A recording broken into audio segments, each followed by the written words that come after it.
Hey guys, Shane here with eTrailer.com. Today I have a 2009 Forest River Cedar Creek fifth wheel trailer, and I'm going to be walking you through how to install the MaxxAir vent cover. The great thing about adding vent cover, either on top of your RV's vents or on top of your camper vents, is it's going to serve a lot of different purposes. One, it's going to protect the lids on your vents so you don't have to replace them as often.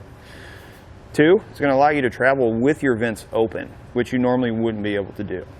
Three, I'm going to give you a scenario. Let's say we're out camping and it's a nice cool day. We don't want our air conditioner on. We want our vents open so we can get fresh air. It starts to rain. I like the smell of fresh rain. If you don't have a vent cover, that rain's going to go right through the vent and inside. So we have to close our vents. We miss out on that fresh smell of that rain.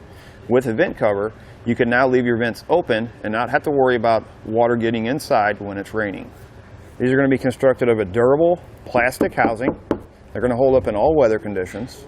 They're going to come in white, smoke, or black.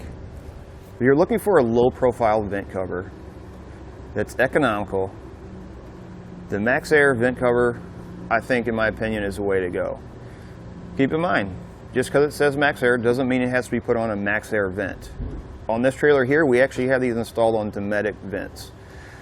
It's going to go on it's going to fit on a standard vent though. The directions that come on top are going to be for installing the hardware. If you're putting this on a Dometic vent, there's a few extra steps you're going to have to take to get your hardware installed. So one thing I want to point out, you'll notice how this is up here, or it's kind of raised up. There's adjustability in these brackets that you can raise it up or kind of lower it. What you don't want to do is you don't want this to be all the way down, because what happens is it will collect water inside and you could get mold in there. Moisture could build up on the inside. So what you want is you want this to sit up a little bit so air will flow underneath and help dry that area and also allow water to run out of it. You notice the vent here, it's going to have a screen on the inside.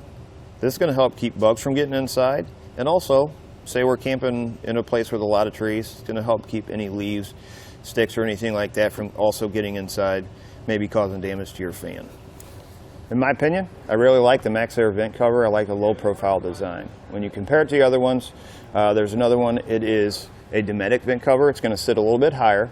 Keep in mind it does have to be mounted through the roof with bolts, where this one does not. It goes through, you actually mount it through the vent housing.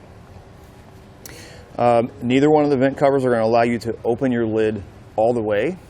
Even though the Dometic one sits a little bit higher, it's only going to give you about a ½ inch more of opening. This one's going to be a more economical choice. In my opinion, this is the way I would go. Now that we've gone over some of the features, let's walk you through how to get it installed. To start our installation, we're going to come inside. We need to remove this piece, and we're going to take the screws out that are holding this in place. You can use a Phillips head or a square bit. The inside here is Phillips. The outside you can use either one.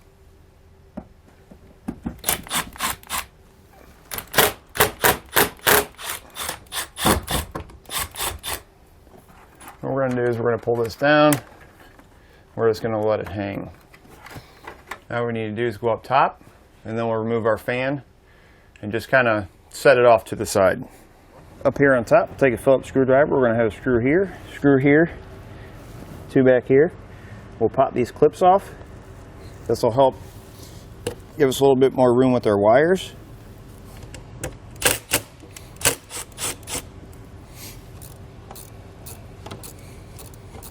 We're going to take our fan and we're going to slide it out the top.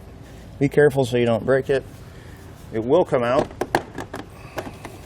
Now what I like to do is set the cover over top, take your mounting plates and just set them in line with the hole.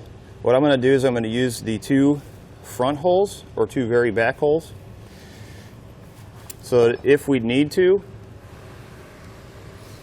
where we have trouble getting our vent open because it's hitting in front of this, we can always come up and loosen the bolts, take the nuts off, and move this whole thing this way to these back holes.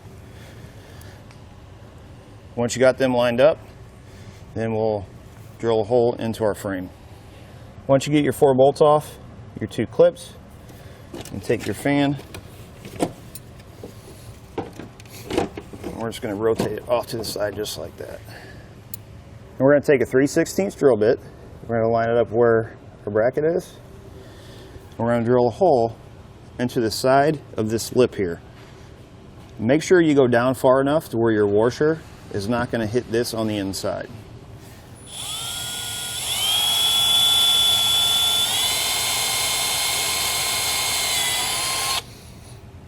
Set your bracket. Take a small screw, slide it in just like that. On the inside, we're going to put on our flat washer, small lock washer, and then a nut. We'll take a 9mm socket or wrench, and we're going to tighten the nut. What I like to do is try and raise this bracket up as high as I can get it.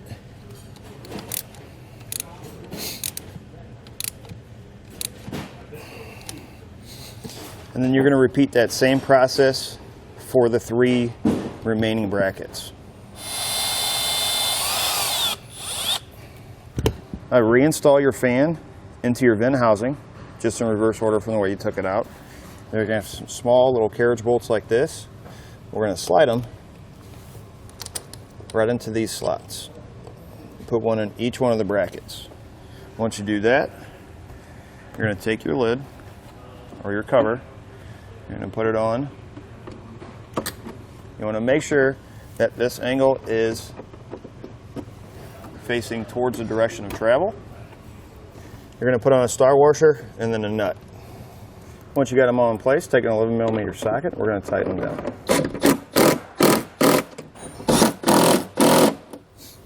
Once you have all these tightened down, we can go back inside and reinstall all the inside components. You want to make sure, open your vent, make sure it works, make any adjustments on your lid necessary, pulling it back, anything like that. Once you're done with that, you're ready to go. That's going to do it for a look at installation on the MaxxAir vent covers on our 2009 Forest River Cedar Creek 5th wheel trailer.